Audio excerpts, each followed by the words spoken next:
Don't believe the headlines calling this a betrayal. What just happened in Canberra represents the largest peacetime economic realignment in Indo-Pacific history. And if you think this is about Australia choosing sides, you've missed the entire point. While American defense analysts are writing breathless op-eds about alliance erosion, their counterparts in Treasury departments across Washington are staring at spreadsheets that tell a completely different story. This isn't about loyalty or ideology. This is about $620 billion in iron ore, liquefied natural gas, and rare earth minerals flowing in one direction, and the mathematical impossibility of replacing that revenue stream flowing in the other. Let me be clear about what we're discussing.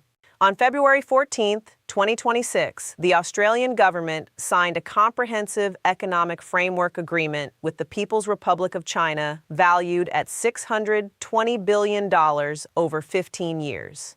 That's not a trade projection or an aspiration. That's contracted mineral exports, energy deliveries, and infrastructure commitments with specific tonnage requirements and delivery schedules. To put that in context, $620 billion exceeds the entire GDP of Taiwan. It's equivalent to the combined defense budgets of Japan, South Korea, and Australia for the next decade.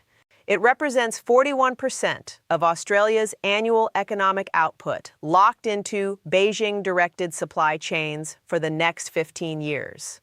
The mainstream narrative frames this as Australia abandoning its alliance commitments with the United States. That narrative is backwards. Australia didn't choose China over America. Australia chose economic survival over strategic fantasy. And here's what makes this moment genuinely historic. Every country in the Indo-Pacific is now performing the same calculation that Canberra just completed. The question isn't whether to maintain relationships with both powers. The question is, what percentage of your economy can you afford to sacrifice for alliance solidarity when the alternative is national bankruptcy? I've spent the last decade analyzing alliance systems and economic dependencies, and I can tell you with absolute certainty, what happened in Australia won't stay in Australia.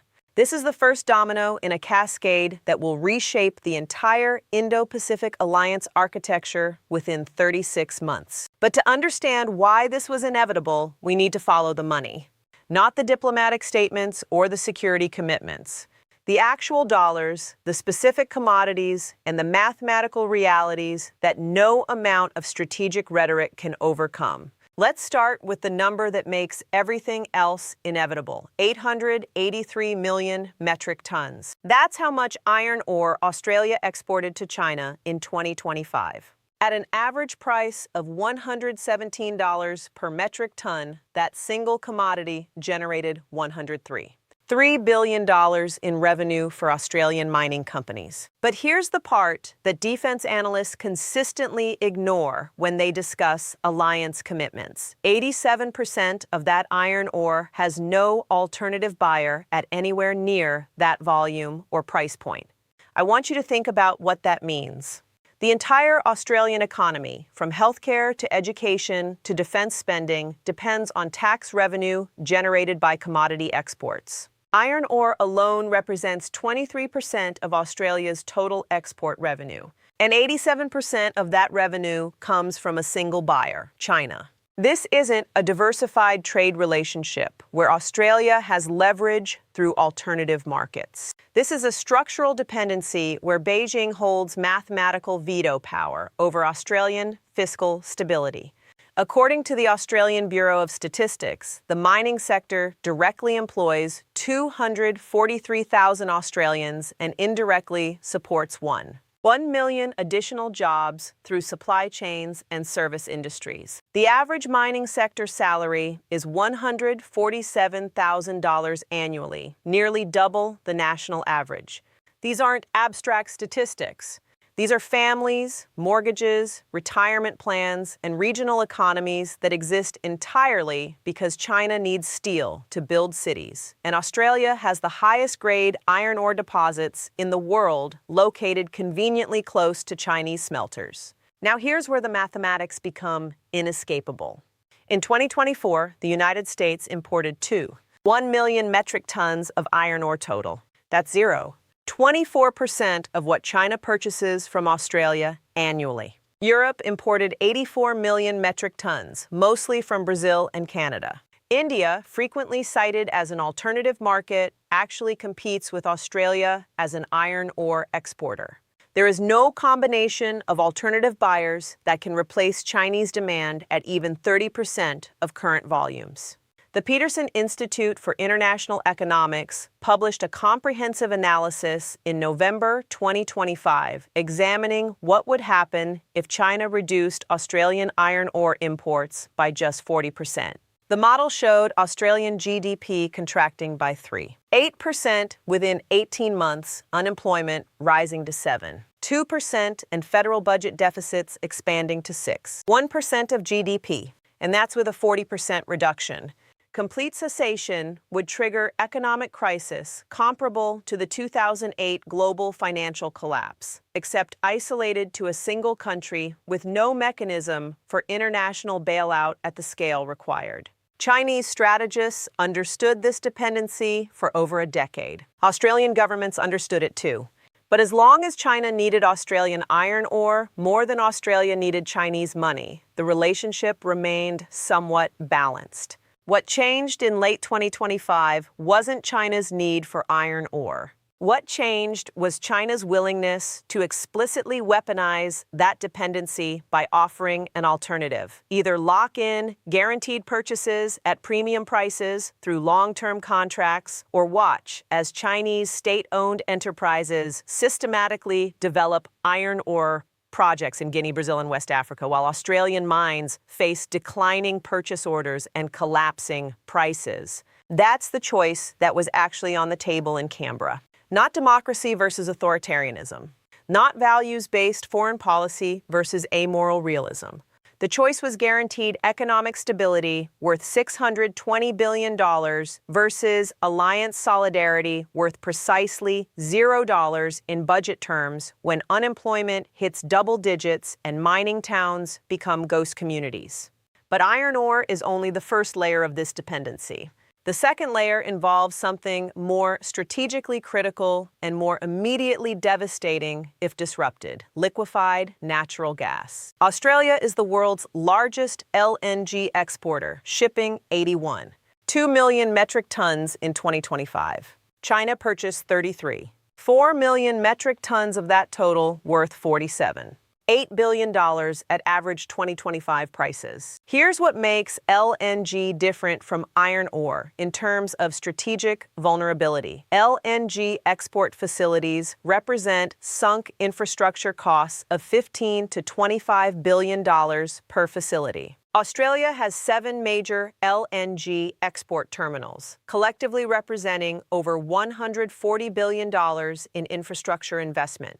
These facilities are optimized for specific shipping routes, designed around long-term contracts and economically viable only at high-capacity utilization rates. You can't just redirect LNG cargoes to new buyers without contract renegotiations, price adjustments, and logistical reconfigurations that take years to implement. According to the Australian Department of Industry, Science and Resources, the LNG sector directly employs 31,000 workers and generates $2 billion annually in tax revenue. But here's the critical detail that explains why this sector became a leverage point. Japanese and Korean LNG contracts are predominantly short-term or spot market purchases, while Chinese contracts increasingly involve long-term commitments with price guarantees that provide revenue stability for project financing. In practical terms, this means Chinese buyers offer Australian LNG producers something no other market provides: guaranteed purchase commitments at fixed prices that allow project financing for new field development. Without those guarantees, new LNG projects can't secure financing from international banks. Without new projects coming online, Australia's LNG export capacity stagnates while competitors like Qatar and the United States expand market share. This is where the $620 billion framework becomes more sophisticated than simple commodity purchases. The agreement includes $89 billion allocated specifically to new LNG project development, with Chinese state-owned enterprises taking 40% equity stakes in 3 new Australian LNG facilities scheduled for operation between 2028 and 2032. That's not just purchasing existing output. That's locking in future supply at the investment stage, making Chinese capital indispensable for Australian energy sector growth. The mathematical logic is straightforward. Either accept Chinese investment and purchase commitments that enable continued LNG sector expansion, or watch as the sector stagnates, employment declines, and Australia loses global market share to competitors willing to accept Chinese financing. American companies showed no interest in comparable investment commitments.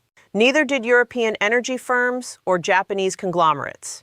The money was available from one source with one condition: lock in long-term supply relationships through formal agreements that survive political transitions. Think about what this means for alliance calculations. The United States can offer Australia security guarantees, intelligence sharing, and diplomatic support. But the United States cannot offer $89 billion in energy infrastructure investment with guaranteed purchase commitments for 30 years. That's the gap between strategic rhetoric and economic mathematics. And when that gap reaches this scale, rhetoric loses.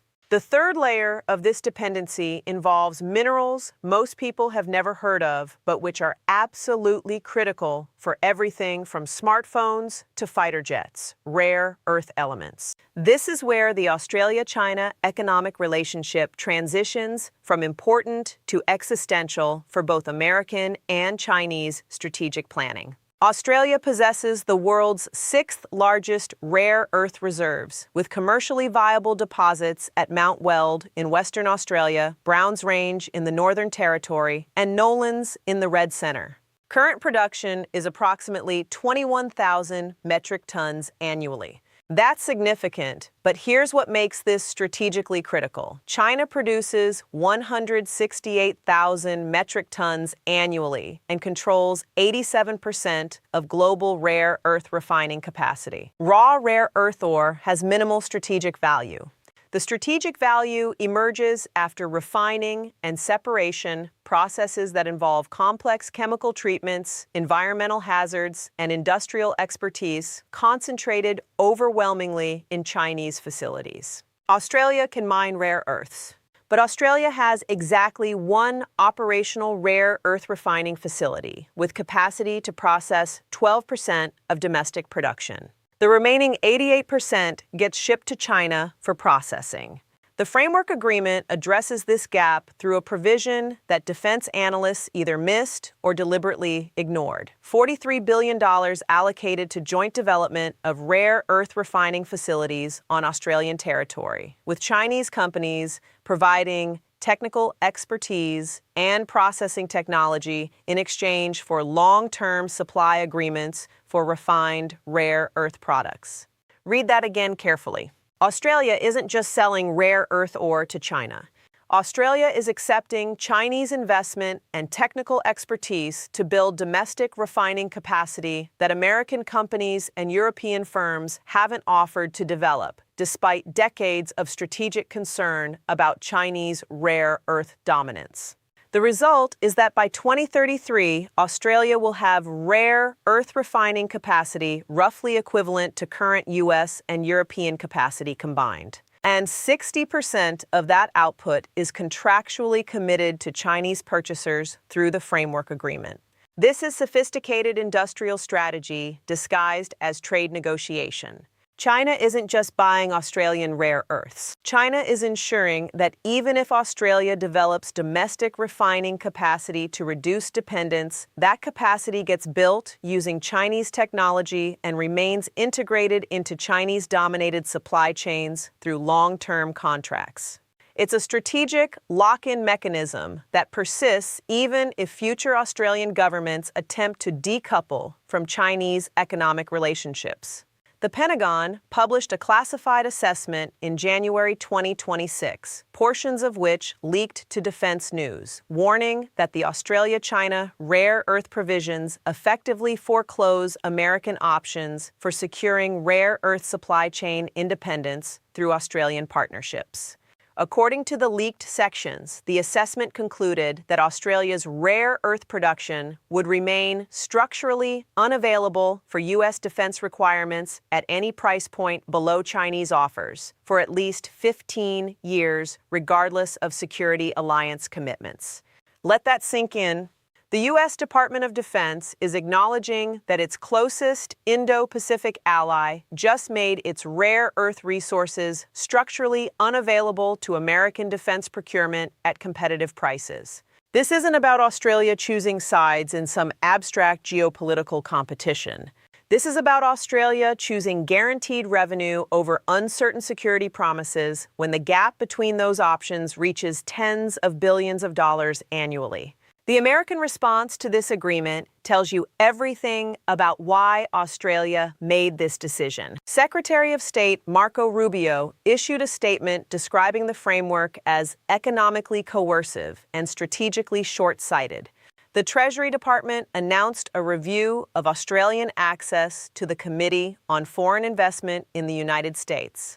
Defense officials leaked concerns about implications for AUKUS submarine cooperation and intelligence sharing arrangements. But here's what the American response didn't include: any specific economic counteroffer, no alternative investment package, no guaranteed commodity purchase commitments, no infrastructure financing proposals, just diplomatic pressure, security concerns, and implied threats about alliance reliability.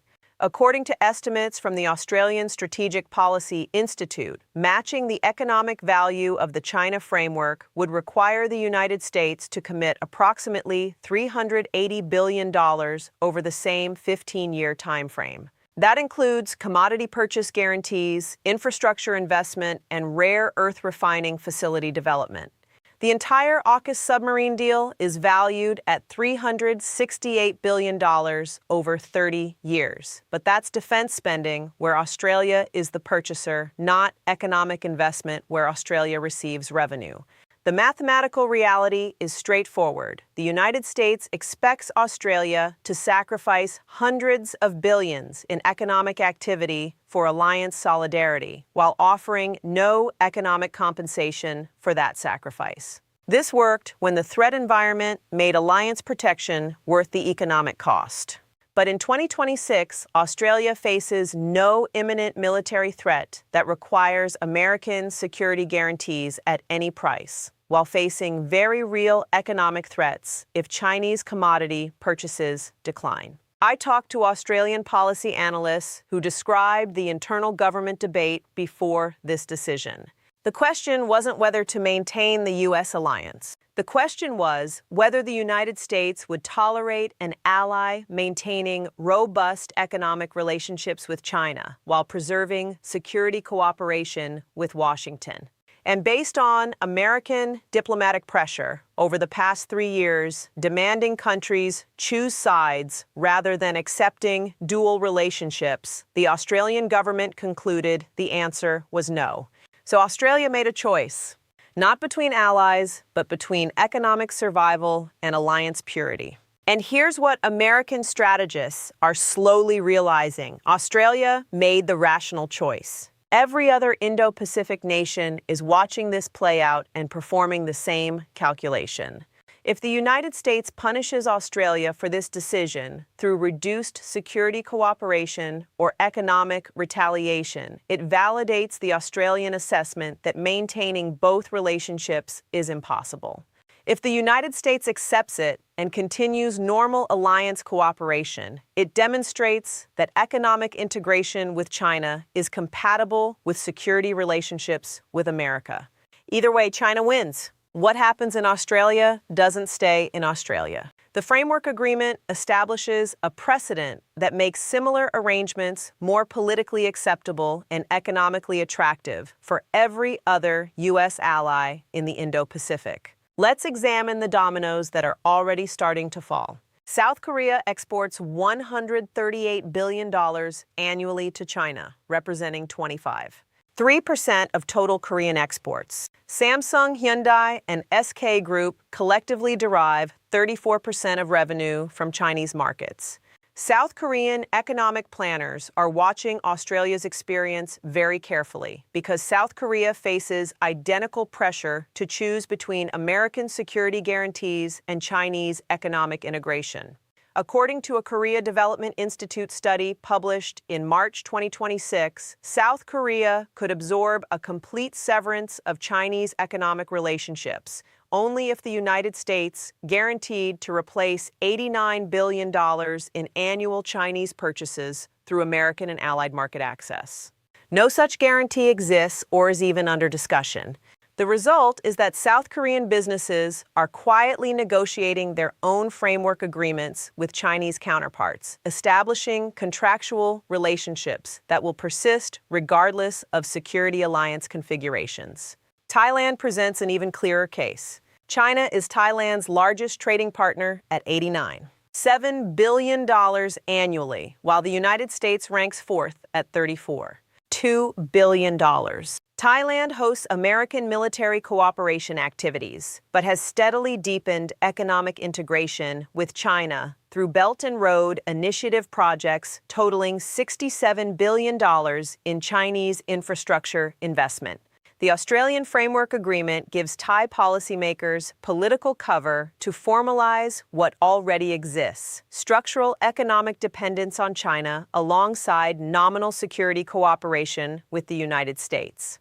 Even Japan, America's most committed Indo-Pacific ally, faces mathematical pressure toward similar arrangements. Japan exports $142 billion annually to China, while importing $183 billion in Chinese goods. That $325 billion bilateral trade relationship dwarfs the $271 billion U.S.-Japan trade relationship. Japanese automotive, electronics, and industrial machinery manufacturers are watching Australian mining companies lock in long-term Chinese purchase agreements and asking why they shouldn't pursue similar stability.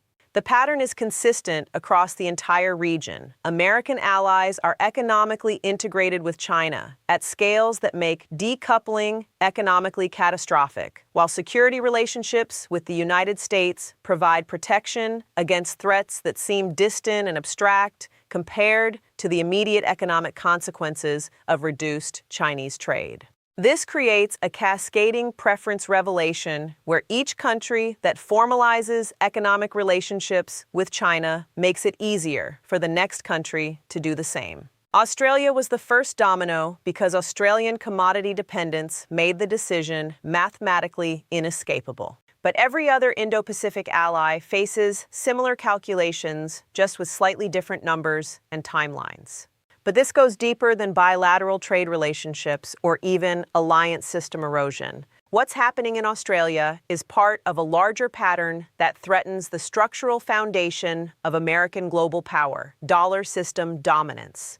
The framework agreement includes provisions for settling iron ore and LNG transactions in renminbi for up to 30% of contract values, with that percentage increasing to 50% by 2032. That might sound like technical trade finance details, but the strategic implications are profound. Every dollar of Australian commodity exports settled in renminbi is a dollar that doesn't flow through the New York Federal Reserve, doesn't support dollar demand, and doesn't reinforce dollar dominance of global commodity markets. Multiply that across every Indo-Pacific ally making similar arrangements, and you're looking at hundreds of billions in annual trade flows shifting away from dollar settlement.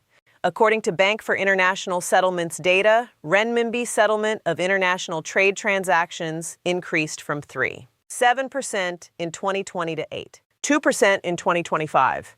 The Australia framework, if replicated across major Indo-Pacific economies, could push that figure above 15% by 2030. That's not replacing the dollar as global reserve currency, but it's eroding the dollar's monopoly on commodity trade settlement, which is a critical pillar supporting dollar dominance. Here's why this matters. The United States can sustain persistent trade deficits and federal budget deficits because global demand for dollars exceeds dollar supply, creating constant capital inflows that finance American spending. That demand exists because international trade requires dollars for settlement. As trade settlement diversifies into alternative currencies, dollar demand declines, capital inflows decrease, and the U.S. government faces financing costs that escalate unsustainably. The Congressional Budget Office projects U.S. federal debt reaching 154% of GDP by 2045 under current policy. That projection assumes continued access to cheap financing through persistent global dollar demand. If dollar demand declines significantly, financing costs increase, forcing either dramatic spending cuts or inflation to reduce real debt burden. Neither option is politically palatable, but both become mathematically inevitable if dollar dominance erodes. China doesn't need to destroy the dollar system. China just needs to build a viable alternative for its major trading partners, making dollar dependence optional rather than mandatory. The Australia framework is exactly that, making dollar settlement optional for commodity trades where both parties prefer renminbi for transaction efficiency or political considerations. This is how empires transition, not through dramatic collapse or military defeat, but through gradual erosion of the economic mechanisms that made dominance possible. The British pound didn't lose reserve currency status because Britain chose to abandon it. The pound lost status because the economic system that supported it shrank relative to dollar-based alternatives. The same logic applies to the contemporary dollar system. Let me bring this down from geopolitical abstraction to implications that affect actual households and actual finances. The Australia framework is a data point in a larger pattern of American alliance erosion and dollar system weakening. Those macro trends have concrete micro consequences. If Indo-Pacific allies progressively deepen economic integration with China while reducing dollar-denominated trade, capital inflows to the United States decline. That means higher interest rates on mortgages, car loans, and credit cards as the federal government competes more aggressively for limited capital. Current 30-year mortgage rates around 8% could rise to 8 to 9% if dollar demand declines significantly, adding hundreds of dollars monthly to housing costs for average families. Federal financing costs are already consuming 1% of federal tax revenue, according to the Congressional Budget Office. If dollar dominance erodes and financing costs increase, that percentage rises to 20 or 25%. Forcing cuts in discretionary spending, including defense, infrastructure, education, and research. Alternatively, the government chooses inflation through monetary expansion, eroding purchasing power for wages and savings. For professionals working in finance, technology, or international business sectors, these trends affect career trajectories and investment strategies. Companies with significant Chinese market exposure face escalating political risk as U.S.-China competition intensifies. But companies that avoid Chinese markets sacrifice revenue growth opportunities that competitors are capturing. This creates portfolio management challenges where all options carry significant downside risk. The strategic question for individuals becomes, how do you position finances and career capital in an environment where American economic dominance is eroding but no clear alternative has emerged?